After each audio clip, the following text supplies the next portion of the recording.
वंदे मातरम। आज बहुत दिन के बाद अपने दर्शकों के साथ संपर्क का अवसर हमें मिला है। आज का विषय है मधुमेह, डायबिटीज़, शुगर। ऐसा कहा जा रहा है कि भारत मधुमेह में विश्व की राजधानी होगी, अर्थात सबसे अधिक रोगी यहीं पर होंगे। तो इलाज की बात तो बाद में करेंगे। एक बहुत बड़ा यक्ष प्रश्न है, वो ये है कि जिन लोगों को मधुमेह रोगी बताया जा रहा है, जिनको डायबिटिक बताया जा रहा है, वो डायबिटिक हैं भी कि नहीं, ये पहला प्रश्न है। आपको शायद याद होगा, जो पुराने बुज़ुर्ग लोग हैं, बूढ़े लोग हैं, 1997 तक मधुमेह की, भोजन के बाद की ऊपर की सीमा रेखा रखी गई थी 140। 1997 के बाद अचानक इसको घटाकर 125 कर दिया गया। अब जब 125 किया गया तो जानते हैं क्या हुआ? विश्व के 14% लोग जिनको मधुमेह नहीं था, वो डॉक्टरों की परिभाषा के अनुसार मधुमेह रोगी हो गए। यानी 700 करोड़ में से 100 करोड़ लोगों को एक झटके में, एक क्षण में मधुमेह रोगी की श्रेणी में डाल दिया गया। है कमाल की बात कि केवल एक प्रस्ताव के द्वारा, और ये किसी शोध पत्र के द्वारा, किसी नई रिसर्च के द्वारा नहीं हुआ, केवल विश्व की कुछ मेगा कंपनियों ने यह निर्णय लिया कि हमको अपनी दवाइयों को अधिक बेचना है, अपनी आय को बढ़ाना है, और कर दिया। यदि हमारी जानकारी गलत है तो आप पता करिए कि 140 से 125 के ऊपर जो आपने इसकी सीमा घटाकर कर दी, मधुमेह की ऊपर की सीमा, वो किस आधार पर की गई, तो आपको कोई कारण नहीं मिलेगा, कोई प्रमाण नहीं मिलेगा, कोई शोध पत्र नहीं मिलेगा। ये एक हुआ। उसके बाद फिर अचानक 2003 में ये सीमा घटाकर 100 कर दी गई। तो अब आप जानते हैं इसके बाद क्या हुआ? विश्व की 70% आबादी मधुमेह रोगी घोषित हो गई। अब आप देखिए, 800 करोड़ लोगों में से 70% का मतलब होता है 7 8 56, 560 करोड़ लोग मधुमेह रोगी घोषित हो गए केवल एक प्रस्ताव के द्वारा। अब होता क्या है? डॉक्टर, उनका पाठ्यक्रम, ये जो घोषणा हुई उसके अनुसार ही उनको पढ़ाया जाता है। तो डॉक्टर के लिए तो यह अंतिम सत्य है, त्रिकाल बाधित सत्य है कि डायबिटीज़ की, शुगर की सीमा वो 100-120 के आसपास ही मानेगा भोजन के बाद की। तो जब वो ऐसा मानेगा तो उसके पास जो भी व्यक्ति जाएगा वो तुरंत उसको कहेगा, बड़ी ईमानदारी से कहेगा गलत बात, ईमानदारी से गलत बात कहेगा, आप शुगर की गोली शुरू कर दो, अन्यथा कुछ भी हो सकता है। कोई भी आपका अंग, कोई भी ऑर्गन डैमेज हो सकता है डायबिटीज़ के कारण। तो आप तो डॉक्टर थोड़ी हैं, आपको इन सब बातों का पता थोड़ी, आप तुरंत गोली खाना शुरू कर देंगे। बस आप दुष्चक्र में फंस गए, एक विशियस सर्कल में आप उसमें फंस गए। अब इस दुष्चक्र का मतलब क्या है? जब आपने शुगर की गोली शुरू कर दी तो आपको निश्चित रूप से 1-2 साल के अंदर हृदय रोगी हो ही जाना है। इन गोलियों के दुष्प्रभावों के कारण आपका पूरा शरीर तंत्र दुर्बल हो जाएगा। आपका पैंक्रिया पूरा का पूरा निष्क्रिय, जितना काम करता है वो भी नहीं करेगा। और इस प्रकार आप लगातार एक के बाद दूसरी दवाई, तीसरी दवाई, चौथी दवाई खाते खाते जिएंगे और बिना स्वस्थ हुए इस दुनिया से प्रस्थान कर जाएंगे, मर जाएंगे। बीमार रहकर जिएंगे, बीमार होकर चले जाएंगे। एक और बहुत बड़ी दुर्घटना आपके साथ होगी। हम मनुष्य और प्राणी और पेड़ पौधे, ये सभी यदि सुख पाते हैं तो संवेदना के कारण, और यदि संवेदना समाप्त हो जाए तो सुख और दुख की अनुभूतियाँ भी समाप्त हो जाएंगी। दुख भी नहीं रहेगा, सुख भी नहीं रहेगा, उसकी अनुभूति नहीं होगी। और जब सुख दुख की अनुभूति नहीं होगी तो प्रेम प्यार करुणा दया भी समाप्त हो जाएगी।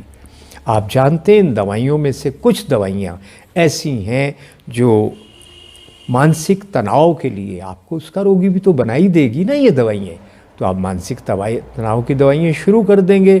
तो उसमें से कुछ दवाइयाँ ऐसी हैं जो आपकी संवेदनाओं की हत्या कर देती हैं, आपको एकदम पशुवत बना देती हैं। आपके अंदर जो करुणा दया है, ममता है, वो सबको वो मार देती हैं। और उसके बाद आपको कोई दुख सुख नहीं होता। अपना प्रियजन बीमार हो जाए, मर जाए, कुछ भी हो जाए, आप एक सज्जन व्यक्ति के स्थान पर एक चलते फिरते पाषाण की तरह, पत्थर की तरह हो जाएंगे। और जब आपकी संवेदनाएं नहीं होंगी तो आप समाज के किसी दुख सुख के लिए कभी खड़े नहीं होंगे। आप परिवार के दुख सुख में कभी हृदय से सम्मिलित नहीं होंगे, केवल औपचारिकता करेंगे। यहाँ हृदय में कोई अनुभूति नहीं होगी। और सबसे बड़ी दुर्घटना ये हो गई, वो जो भक्ति है, ईश्वर प्राप्ति है, जो जीवन का लक्ष्य है, वो भावों के बिना, भक्ति के बिना तो असंभव है, वो कभी नहीं होगी। जीवित रहेंगे एक पशु के समान और मरने के बाद भी वो कितना, जो बहुत लंबा काल है, वो भी बहुत यातनापूर्ण हो जाएगा। ये सब आपके साथ हो रहा है और इसका एक चिंताजनक पक्ष ये है, ये सब जानने और बताने वाले कोई नहीं है। शायद प्रभु ने हमसे ये काम लेने के लिए हम पर ये कृपा की है कि हम लोगों को ये सब अज्ञात जानकारियाँ दें। अज्ञात इसलिए कि आप नहीं जानते, कहीं तो शोध पत्र में ये सब कुछ है जहाँ से हम लाए हैं। तो ये सब कुछ आपके साथ होगा, हो रहा है। आप देखेंगे बूढ़े लोगों की संवेदना ही नहीं है और उनके जीवन का दुख सुख की अनुभूतियाँ भी चली गई हैं। पूरा परिवार सुख प्रेम, एक प्रेम के कारण ही तो परिवार और समाज और देश और राष्ट्र जुड़े हुए हैं ना, वो सब समाप्त हो गया तो बस सब समाप्त हो गया। तो ये एक बात बहुत ध्यान रखने की बात है, इस पे आप जागरूक हो जाइए और दूसरों को भी जागरूक करें, तभी हम बच पाएंगे, रास्ते निकलेंगे। दूसरी बात, आप हो सकता है मधुमेह रोगी ना हो, ये हमने आपको बता दिया।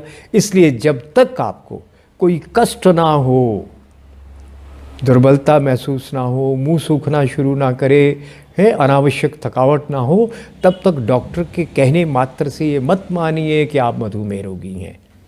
दूसरी बात, एक मोटा सा नियम है जिसको कहते हैं ना झटका हिसाब, एक थंब रूल बोलते हैं उसको अंग्रेजी में। तो आपको क्या करना है, अपनी आयु को आपको देखना है। मान लीजिए आप 30 साल के हैं, उसमें 100 को जोड़ देना है।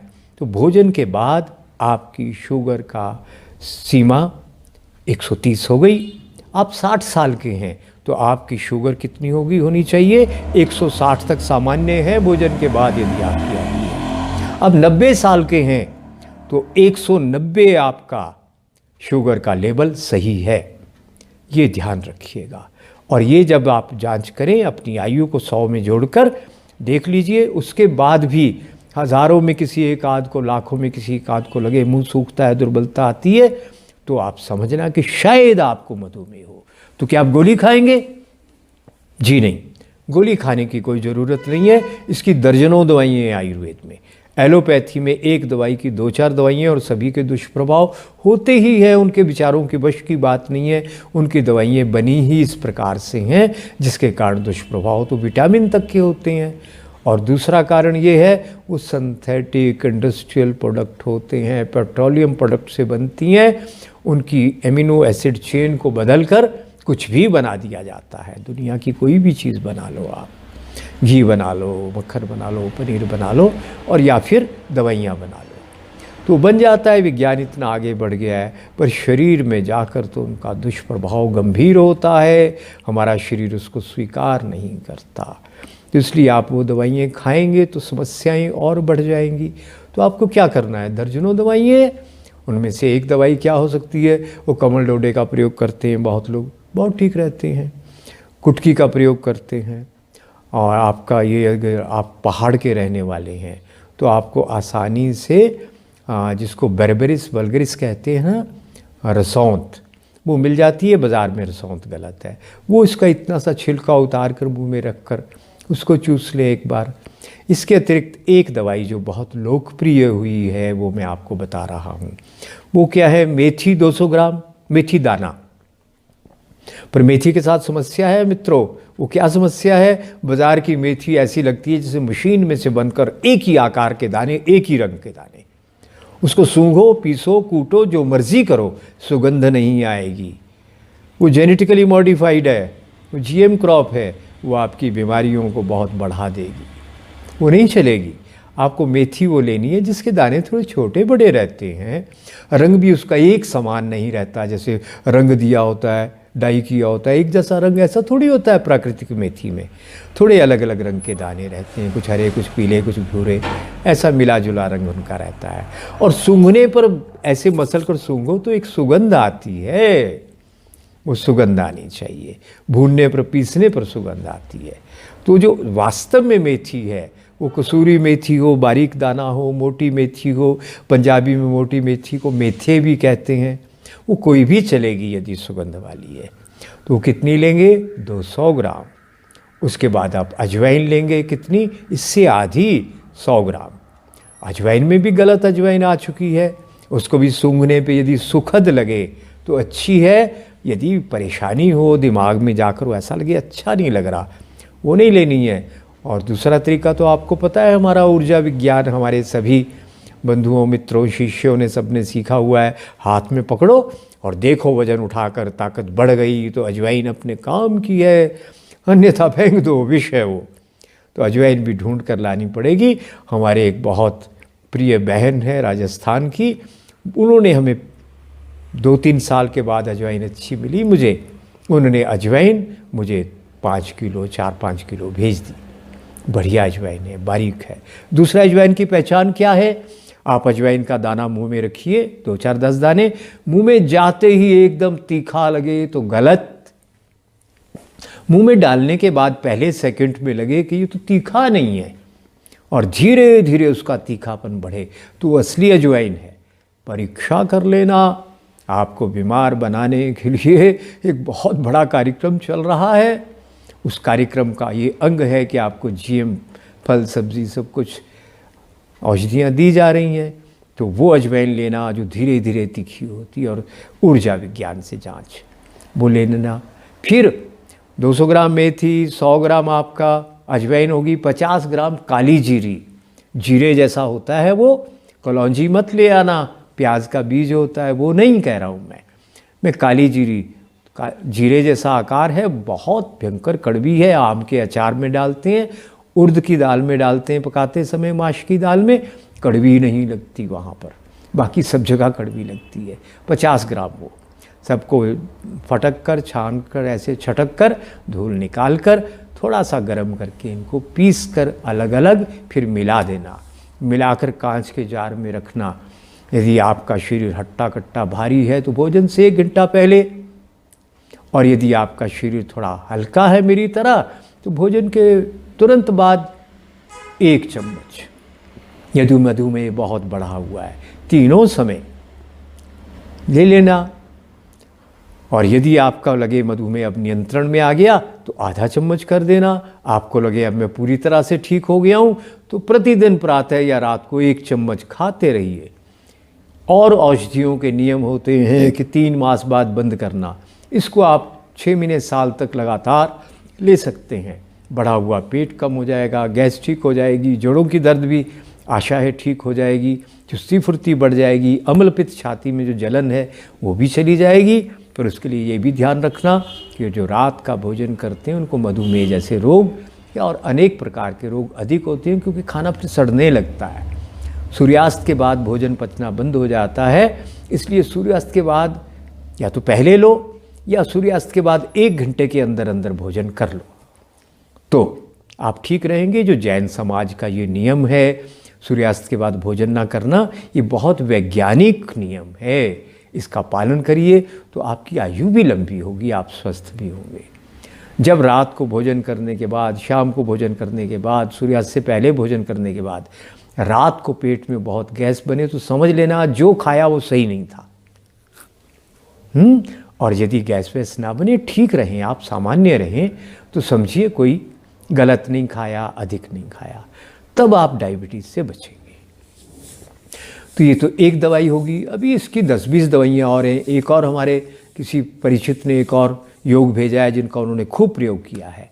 मेथी दाना वही जो मैंने बताया 100 ग्राम, तेज पत्ता 100 ग्राम, जामुन की गुठली 150 ग्राम और बिलपत्री जो भगवान शिव को चढ़ता है वो 250 ग्राम।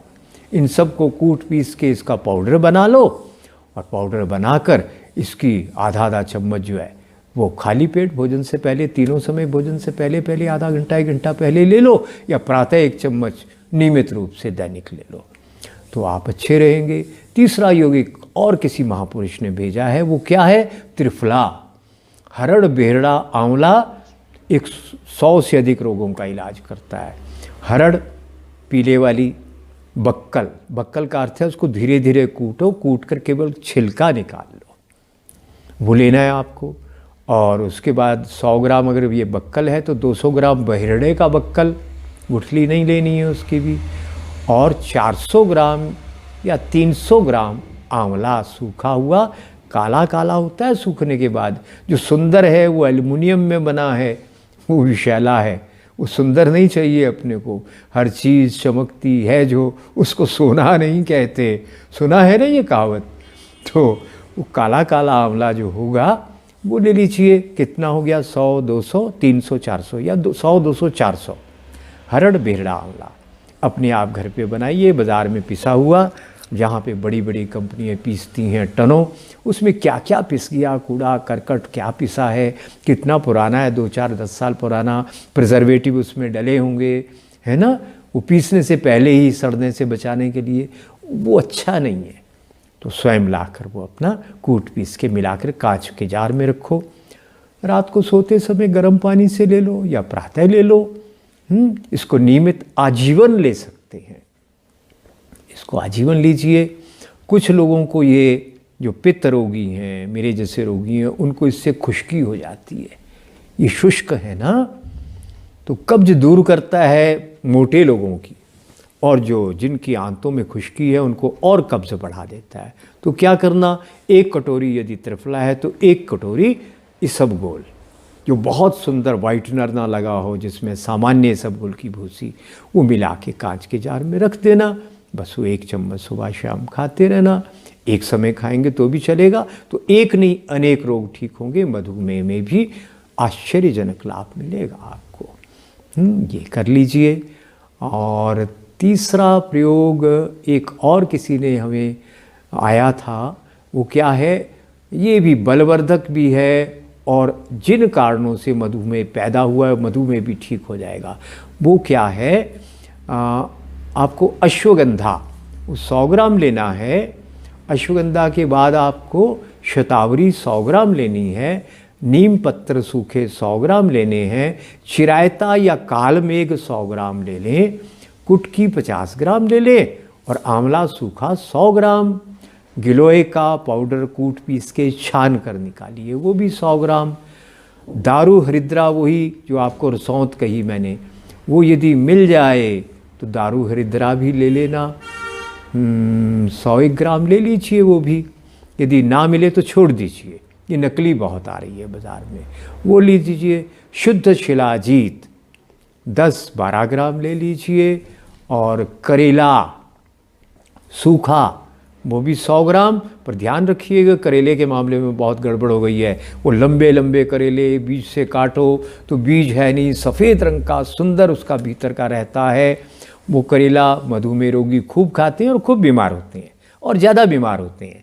वो करेला जेनेटिकली मॉडिफाइड है मित्रों, बायोटेक बीटी है वो। हाथ में पकड़ो तो ताकत देखिए वजन उठाने की, कम हो गई, कभी नहीं लेना वो करेला।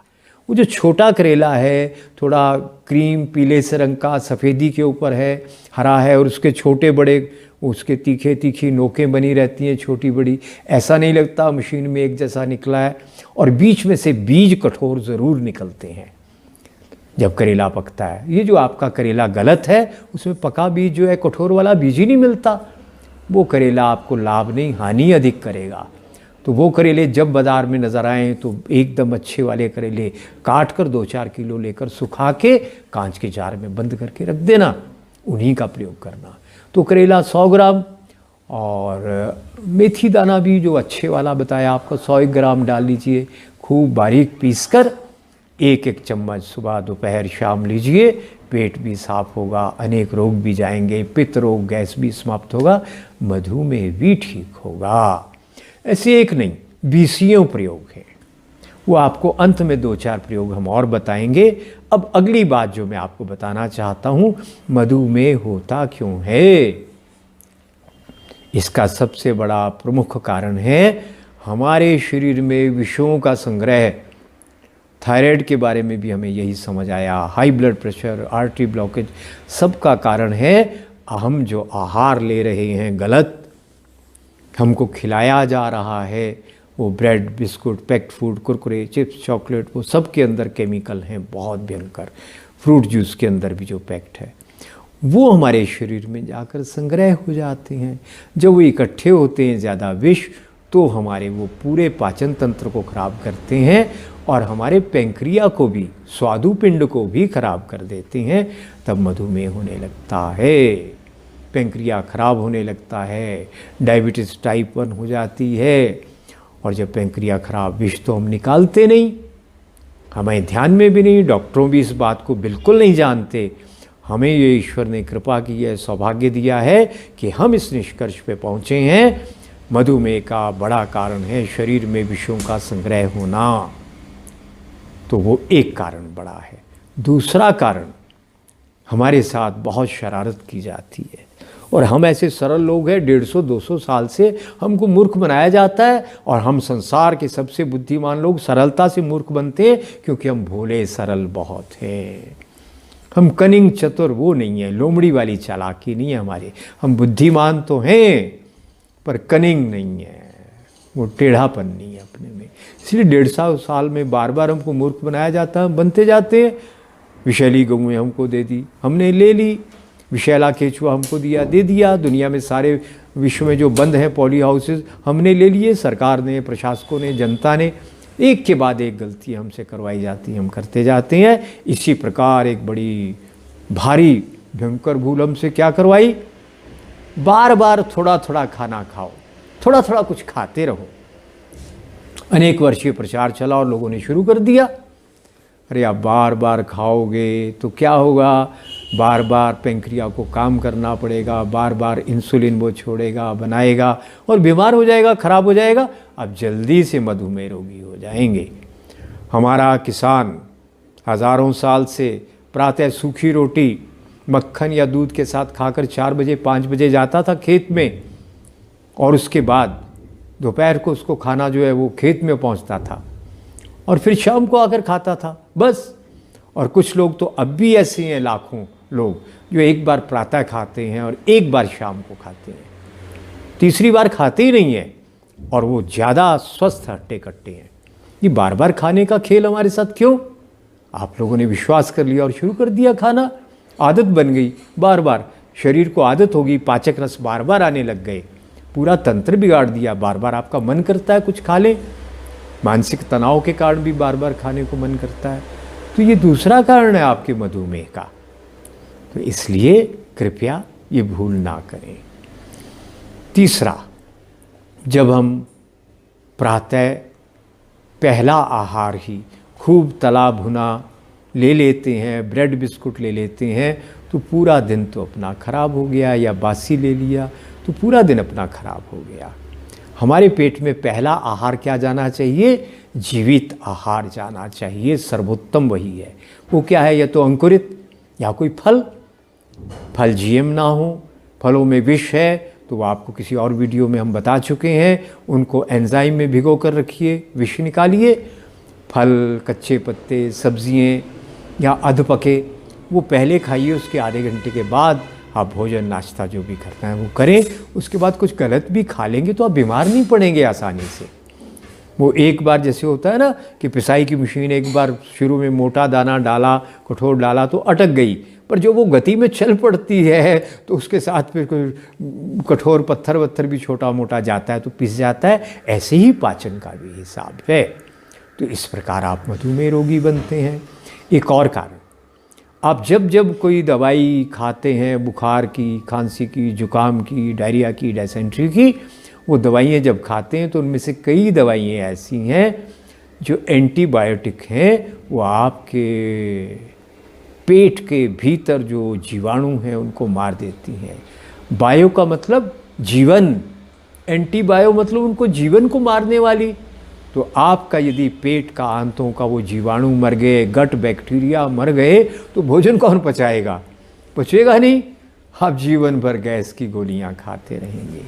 और जब वो बिगड़ जाता है, गट बैक्टीरिया मरता है, तो भी हम अनेक रोगों के साथ मधुमेह रोगी भी बनते हैं।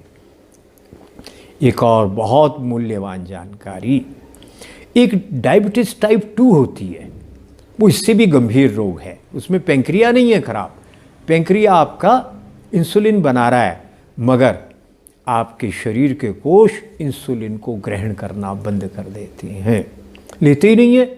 इंसुलिन बन रहा है, वो और भी गंभीर रोग है। ये कैसे होता है जानते हैं आप? ये होता है आपका LDL बढ़ने के कारण, कोलेस्ट्रॉल बढ़ने के कारण। बुरा जो कोलेस्ट्रॉल है वो बढ़ने के कारण होता है।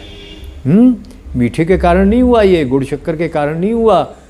एक हमारे डॉक्टर हैं, उन्होंने तो कई बार करके ही दिखाया है आपको, यूट्यूब में हज़ारों लाखों लोगों को।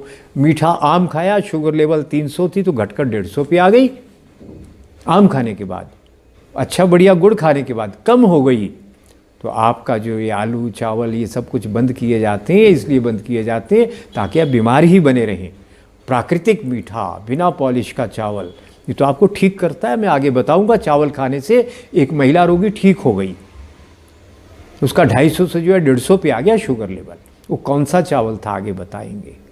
तो आपके शरीर में जो है इंसुलिन रेजिस्टेंस पैदा हो जाती है। वो रेजिस्टेंस कोलेस्ट्रॉल के कारण, उसका एक बड़ा कारण ये है। तो और विष तो है ही उसका एक कारण। तो वो आपका चीनी कोलेस्ट्रॉल को बढ़ाने का काम सबसे अधिक करती है। सैचुरेटेड फैट, बाज़ार के जितने भी है हाइड्रोजनेटेड फैट, जितने बाज़ार की चीज़ें बनी हुई हैं, कुरकुरे चिप्स वगैरह, वो हाइड्रोजनेटेड फैट में बने हैं। आपका फास्ट फूड सारा हाइड्रोजनेटेड या फिर उसमें बना है जो हानिकारक, वो आपका पाम ऑयल आ रहा है। वो पाम ऑयल को तो सुअर भी नहीं खाते विदेशों में। आपको कानून बनाकर 40% लीगल वे में आपके तेल में मिलाकर खिलाया जा रहा है विषैला। अरे हम कोई पशु हैं? हम कोई डस्टबिन है जो पूरा अपना डंप यहाँ पे कूड़ा कचरा करते जाते हो? हमारे ध्यान में नहीं है। हमारे सरकारी जो अधिकारी हैं, हमारे नेता हैं, सब लोग वही खा रहे हैं, किसी का ध्यान ही नहीं है इस पे। तो कृपया इस पे ध्यान दीजिए, हम पशु नहीं हैं। ये कानून बदला जाना चाहिए। आप गेहूं के लिए, अनाज के लिए किसान कानून इतना आंदोलन करते हैं, अरे आपको मारने का कानून बना हुआ है, पाम ऑयल खिलाने का, कैंसर करने वाला कानून बना है, उसके विरुद्ध तो आप बोलते नहीं है। उसके विरुद्ध बोलिए ना। तो आपको यदि इन रोगों से ठीक होना है तो एक बार फिर से मैं आपको बता देता हूँ आपको क्या क्या करना है।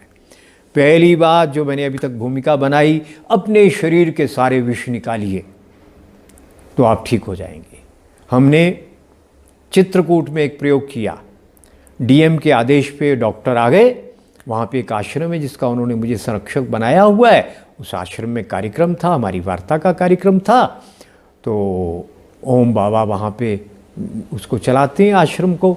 एक वहाँ पे कानपुर के बहुत महापुरुष थे जो अब शरीर त्याग चुके हैं, जिनको सरकार बोलते थे। उन्होंने करोड़ों रुपए की योजनाएं जनता के लिए चलाई हुई हैं, किसानों के लिए। उनका आश्रम है चित्रकूट में। तो मुझे वहाँ सौभाग्य मिला है संरक्षक बनने का। तो वहाँ की बात है। तो कार्यक्रम था, डॉक्टर आगे सरकारी। तो हमने गाय के गोबर की बनी हुई चटाई 2-3 रोगियों के पाँव के नीचे रखी। 1.5-2 घंटे के बाद देखा उनका शुगर लेवल 250, 300, 350 से और बीपी दोनों घटकर सामान्य स्तर पर आ गए 1.5-2 घंटे में, एक ही बार में। तो आपकी देसी गाय आपके लिए जीवन है। इस गाय को बचा लीजिए तो आप बच जाएंगे। यदि गाय नहीं बची तो आपका बचना मुश्किल हो जाएगा। अपनी तुलसी को बचा लो, तुलसी नकली बहुत आ गई, उसमें सुगंध नहीं होती, सुंदर बहुत होती है। अपनी तुलसी बचा लो, अपनी गंगा को बचा लो, अपनी गाय को बचा लो, आपको ये बचा लेंगे। कैसे बचाएंगे? समय समय पर मेरे जैसे लोग आपको बताते रहेंगे। तो गाय का गोबर पाँव के नीचे रखने से आपके सब रोग ठीक होते हैं, थायराइड भी ठीक होने लगता है। मित्रों, करके तो देखिए। नायलॉन की चप्पल मत पहनना, उससे और रोग बढ़ते हैं, है ना। डायबिटीज़ सहित सभी रोग बढ़ते हैं नायलॉन को पहनने से। नायलॉन की जुराब, नायलॉन का जूता, चप्पल बिल्कुल मत पहनिएगा। जिसको सिंथेटिक लेदर बोलते हैं वो भी नहीं चलेगा। ये जो रबड़ बोलते हैं नकली वाला, वो भी नहीं चलेगा, उससे भी रोग खूब बढ़ता है। ये बताना भूल गया था, ध्यान रखिएगा। तो पहला काम आप क्या करेंगे? पाँव के नीचे अपना काम करते हुए जूता, जुराब, मोजा उतार कर उस पर पाँव रख कर बैठिए। एक ही चटाई महीनों वर्षों चलेगी। या गाय के गोबर के उपले अच्छे मजबूत थोड़ा गोंद डालकर बना लीजिए, सीधे बनाइए, उन पे पाँव रखकर अपना काम करिए, महिला हो चाहे पुरुष हो। तो आप देखेंगे दिन भर ऊर्जा बनी रहेगी, मन शांत रहेगा और रोग धीरे धीरे ठीक होंगे। तो विष निकालने का एक तरीका। दूसरा तरीका, रविवार का दिन, आज का दिन छोड़कर जिस फल से च्यवनप्राश बनता है उसका आज नाम भी नहीं लेते। जिससे बनता है च्यवनप्राश वो फल दैनिक खाइए, आज के दिन नहीं खाना, नाम भी नहीं लेना। नाम लेते ही आपकी ताकत कम हो जाएगी। हमारे पुराणों के बारे में, मैं आर्य समाजी परिवार से हूँ, मेरे आर्य समाजी मित्र सब लोग, हमने बचपन से पढ़ा है कि पुराण पोंगापंथी ये फालतू की बात है। मगर मैं अपने मित्रों को कहता हूँ, आर्य समाजियों को, आप गलत बोलते हैं। पुराणों में लिखी हुई अनेक बातें जो स्वास्थ्य की हमने परीक्षा की है। आज का दिन आप उस फल का नाम लो जिससे च्यवनप्राश बनता है। यदि आप वजन 20 किलो ऐसे उठा सकते हैं, अब 15 भी नहीं उठा पाएंगे। और उसके बाद आपको ओम नमः शिवाय बोलना पड़ेगा, वाहिगुरु वाहिगुरु बोलना पड़ेगा, ओम मणि पद में हुम बोलना पड़ेगा, कोई मंत्र बोलना पड़ेगा अच्छा महापुरुषों का बना हुआ, तो आप वजन को उठा पाएंगे। तो ताकत गई। आज सप्तमी है, आज सप्तमी के दिन आप ताड़ के वृक्ष का, पुराण बोलते हैं, प्रयोग नहीं करना है उसके फल का, खाओ जरा, हाथ लगाओ उसको, यहाँ पे रखो, आपकी ताकत मेरे आर्य समाजी मित्रों चली जाएगी। मैं वामपंथियों को नहीं समझाना चाहता, उन्होंने तो कसम खाई हुई है कि समझना ही नहीं है बात को, जानना ही नहीं है, सुनना ही नहीं है सही बात को। तो मैं उनको तो 20-30 साल तक बात करके थक गया हूँ। तो मैं उन मित्रों से तो क्षमा मांगता हूँ, आपको तो मुझे नहीं समझाना है। पर मैं आर्य समाजी मित्रों को कहूँगा, करके देखो, मेरे सामने आओ, मैं प्रमाणित करूँगा कि जिन जिन तिथियों में जो जो खाना पीना वर्जित है उसको हाथ लगाओ, आपकी ताकत चली जाएगी। तो खैर, आपको क्या करना है? पाँव के नीचे एक तो वो चटाई रखनी गोबर की, दूसरे आंवले का पर्याप्त प्रयोग करिए दैनिक, आज का दिन छोड़ के, रविवार का दिन छोड़कर। और तीसरी चीज़ आपके पास जो विष निकालने वाली वो क्या है? वो है प्राकृतिक फल सब्जियां जो जीएम नहीं है। प्रातः अल्पाहार में अंकुरित आहार लीजिए और वो फल सब्जियां लीजिए जो जीएम नहीं है। उनको यदि केमिकल डले हुए हैं तो एंजाइम के बारे में हम आपको पहले एक वीडियो में बता चुके हैं, पूरी रात एंजाइम में डुबा कर रखिए। सेब, और जिनके ऊपर पूरा छिद्र नहीं होते, सेब है, नाशपाती है, ऐसे 2-3 फल हैं, और केला, उसमें सुई के साथ ऐसे से। तो हम बात कर रहे थे कि आपको अपने शरीर के विष निकालने हैं। तो आपको गोबर की चटाई बता दिया, आंवला बता दिया, अंकुरित आहार बता दिया, और तीसरी चीज़ है रसाहार। प्रातः के समय फल सब्जियां बिना विष की आपको खानी चाहिए अल्पाहार से पहले। और तीसरा है मकार से जो, माँ से जो आसन है, मत्स्य आसन है और मंडूक आसन है, ऐसे कुछ आसन है जिनसे यहाँ पे जोर पड़ता है पैंक्रिया के ऊपर, वो आसन करिए, बहुत सहायता मिलेगी। तीसरा, 10 मिनट जो ध्यान करते हैं उनका मधुमेह 2-3 दिन में ही नियंत्रण में आ गया। मानसिक तनाव का कितना महत्व है, इस बात को समझिए। तो आपको ध्यान करना है 10 मिनट, कोई आपको म्यूजिक लगाना है, कोई मंत्र लगाना है, जिससे मन स्थिर होता है वो करिए। वो करके कम से कम 10 मिनट ध्यान लगाइए। ओम का जाप करिए, राम का जाप करिए, कोई भी जाप करिए। ये ध्यान करने से बड़ी तेज़ी से आप ठीक होंगे। चौथी बात, भ्रमण करने के लिए जाइए और सामर्थ्य के अनुसार व्यायाम करिए। पांचवी बात, आप दिन भर विषैला एसी की हवा में रहते हैं यदि, तो उसके कारण तो आपका केवल मधुमेह नहीं, सारे रोग बढ़ते हैं।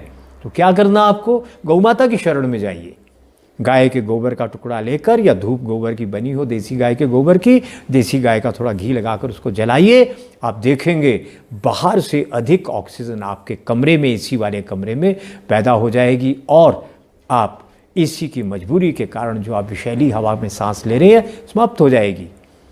हमने नाबार्ड के जो डीजीएम हैं दिल्ली में, उनके कार्यालय में प्रयोग किया, कोई जो स्मोक सेंसर है उसका अलार्म नहीं बजा। हमने चित्रकूट के डिस्ट्रिक्ट मजिस्ट्रेट के उसमें डीएम के कार्यालय में किया, वो कहते यहाँ पे अलार्म बज जाएगा, नहीं बजा, और केवल 1 घंटे बाद डीएम साहब के चेहरे पर रौनक आ गई। जब मैं अंदर गया तो वो बहुत सुस्त लग रहे थे, चेहरा पीला पड़ा था, ऑक्सीजन की मात्रा बढ़ गई और लगभग 1 घंटे में उनके चेहरे खूब तेज हो जा गया, कमर सीधी हो गई। उनको नहीं पता लगा उनके साथ क्या हुआ, मगर उनका पूरा बदल गया सब कुछ। तो मेरे पास प्रमाण है इसके कि ऑक्सीजन बढ़ जाती है। तो एक आपको ऑक्सीजन की मात्रा बढ़ा देनी है। रात्रि भोजन मैं बता चुका हूँ नहीं करना, बार बार नहीं खाना, ये ठीक नहीं है। और लीवर टॉनिक नियमित रूप से होम्योपैथिक या आयुर्वेदिक हर 2-3 महीने बाद 1 महीने के लिए ले लिया करें। और चूने का प्रयोग, बुझा हुआ चूना गेहूं के दाने के बराबर, हर वर्ष 1 महीना लिया, 1 महीना छोड़ दिया, 1 महीना लिया, 1 महीना छोड़ दिया। इस प्रकार आपको ये चूने का प्रयोग खूब करना चाहिए, या 1 महीना लेकर 2 महीने छोड़ दीजिए तो भी चलेगा। ये करिए, आपके शरीर में जो रक्त आपका एसिडिक अम्लीय हो गया है उसके कारण ये सारे रोग होते हैं, वो एक बड़ा कारण है। अनेक रोगों से बच जाओगे, गठिया से, आर्टरी ब्लॉकेज से, उससे बच जाओगे मित्रों। जिनके संतान नहीं होती वो संतान होगी, अनेक और लाभ होंगे। तो चूने का प्रयोग गेहूं के दाने के बराबर पानी में, दही में, दूध में, किसी महापुरुष का नाम नहीं लूँगा मैं, उन्होंने कहा है कि दूध में नहीं लेना, हमारे आयुर्वेद में लिखा हुआ है चूने का प्रयोग दूध के साथ करने से अम्लपित्त समाप्त होता है। बस गेहूं के दाने के बराबर वो लीजिए। और मेथी का प्रयोग, वो जो योग है वो ले ले, या मेथी का प्रयोग तो नियमित करिए। और गेहूं के स्थान पर, गेहूं से अनेक रोग होते हैं, यदि आपको विवरण पढ़ना है तो हमारी पुस्तक पढ़िए, अथवा व्हीट बैली के नाम से एक विश्व प्रसिद्ध किताब है, उसको पढ़िए। 50-60 रोग ठीक हो गए केवल गेहूं छोड़ने से। इसलिए गेहूं का आटा यदि प्रयोग करना है तो 50%, और उसमें जौ, चना, ज्वार, बाजरा, बथुआ, मंडवा, चौलाई इत्यादि वो डालिए, जो जो इनमें से मिल जाए। सोयाबीन कभी नहीं, वो भी एक षड्यंत्र का हिस्सा है। दुनिया का पहला अनाज एक कंपनी ने बनाया था, विशैला उसका नाम है, सोयाबीन। तो वो मत खाइए, सरकार भी खुद, उनके अधिकारी ऐसी नासमझियाँ उनसे करवाई जाती हैं। और इतना ही आपको सुझाव देने थे। अब अंत में मैं आपको सर्वोत्तम एक खोज के बारे में बताना चाहता हूं जिसको छुपा दिया गया है। और हमारे वो रोगी जो मरने को तैयार थे मधुमेह के, डायबिटीज़ टाइप 2 के, वो 2 रोगी पूरी तरह से ठीक हो गए हैं। और रोगी आएंगे वो भी ठीक हो जाएंगे। आपको क्या करना है? नारियल तेल। कौन सा नारियल तेल? जो नारियल तेल केमिकल से बिल्कुल मुक्त हो, रसायन मुक्त हो। आप कहेंगे नारियल की लाकर उसका तेल निकलवा लेते हैं। मित्रों, नारियल में विष ही विष भर दिया है। कैसे भरा? क्या किया? जहाँ नारियल का प्रयोग होता है, नारियल तेल का प्रयोग होता है, ये क्या कमाल करता है? अद्भुत काम करता है। क्या करता है? कीटोन बॉडीज़ का निर्माण करता है, और उसके कारण, अदरंग के कारण, ब्रेन स्ट्रोक के कारण, मधुमेह के कारण शरीर के जितने सेल आपके मर गए वो दोबारा बन जाते हैं। स्टेम सेल की तरह काम करता है ये, और पूरे सेल नए बनते हैं, और वो अंग भीतर के रिपेयर हो जाते हैं, मरम्मत हो जाती है। तो ये दवा वाली कुछ जो मेगा कंपनी उनको लगा ये तो बड़ा गड़बड़ काम है। तो उन्होंने क्या किया? आप सरल सीधे भोले लोगों को प्रचार कर दिया केरल में कि इसके कारण तो हार्ट अटैक होता है जी। और इतना ज़बरदस्त प्रचार किया कि लोगों ने, केरल के लोगों ने नारियल का तेल जो उनका जीवन था खाना बंद कर दिया। और इतना गहरा प्रभाव हुआ कि तेल निकालने वाली इकाइयाँ नारियल की बंद हो गई, कोई खरीदने वाला नहीं, तो तेल क्या निकालेंगे? इतना भयंकर प्रचार किया। क्यों? ताकि आप लोगों को बीमार बनाया जा सके। तो आपको नारियल का तेल ज़रूर खाना है, नारियल ज़रूर खाना है, पर कौन सा जो विषमुक्त हो। उसके बाद क्या किया? बड़ी योजना से एक बग, मिली बग, ऐसा एक कीड़ा भारत में भेज दिया गया जो नारियल की टहनी को काट जाता है। पिछले हजारों साल में नारियल में तो एक भी रोग नहीं था, इसमें रोग लगता ही कोई नहीं। खोज कर कर भेजा गया, खोज की, पर दानवी सोच, राक्षसी सोच है, तो बुराई करने की खोज की दानवों ने और भेज दिया। और इतना भयंकर था, 5-5, 6-6 बार स्प्रे करो तो मरता नहीं था। तो खूब दबाकर स्प्रे आज तक आपके नारियल पे होने लगे हैं। तो नारियल वहाँ से प्राप्त करिए जहाँ पे ये स्प्रे नहीं होती। आर्ट ऑफ लिविंग के आश्रम में बेंगलोर में आए वो स्प्रे करने वाले, उन्होंने निकाल दिया, भगा दिया वहाँ से। उन्होंने बहुत धमकाया, आपके कारण बीमारियाँ फैल जाएंगी, ये होगा वो होगा। उनके एक भी बीमारी नहीं लगी, उन्होंने केवल अग्निहोत्र किया वो नारियल। तो नारियल लाइए, या तो उसका पानी या उसकी चटनी कच्चे नारियल की, या उसका तेल, उसका प्रयोग करिए। तेल लेना हो तो हमने 30-35 ग्राम 40 ग्राम तेल एक दिन में हम 2-3 बार में रोगी को देते हैं, और 30-40 दिन में हमारा रोगी ठीक हो जाता है। टाइप 1 हो, टाइप 2 हो, पूरा हट्टा कट्टा स्वस्थ हो जाता है, दवाई बंद। तो ये नारियल तेल का शोध अमेरिका में हुआ है, पर इसको छुपा दिया गया है, नेट के ऊपर मिलना मुश्किल है, अब नहीं मिलेगा। हमें जब मिला तब हमने इसको पढ़ लिया था पूरा, अब उसको गायब कर दिया गया है। तो इतना ही। और ये मत सोचिएगा एक दवाई है इसकी या 2 या 4 दवाइयाँ जो हमने बताई, ऐसी 50 दवाइयाँ हैं जो मधुमेह में काम करती हैं। पर साथ में ये बाकी बातों का ध्यान रखेंगे तो आप पूरी तरह से ठीक हो जाएंगे। आपका बहुत बहुत धन्यवाद, शुभकामनाएं। यदि आपको लाभ होगा तो और 10 लोगों को बताइएगा, तो मेरे ऋण से आप मुक्त हो जाएंगे। सीखने का ऋण होता है, गुरुदक्षिणा देनी पड़ती है। तो आप यदि गुरुदक्षिणा नहीं देंगे तो हम तो प्रेत बन जाएंगे और आपको आकर डराएंगे। तो अगर आपको मेरे प्रेत से डरना नहीं है तो ठीक होने के बाद, लाभ लेने के बाद कम से कम 10 लोगों को सिखा देना, तो मैं आपको प्रेत बनकर डराऊंगा नहीं। आपको के लिए बहुत बहुत शुभकामनाएं। आप स्वस्थ हों, आपका कल्याण हो। हरिओम तत्सत, वंदे मातरम।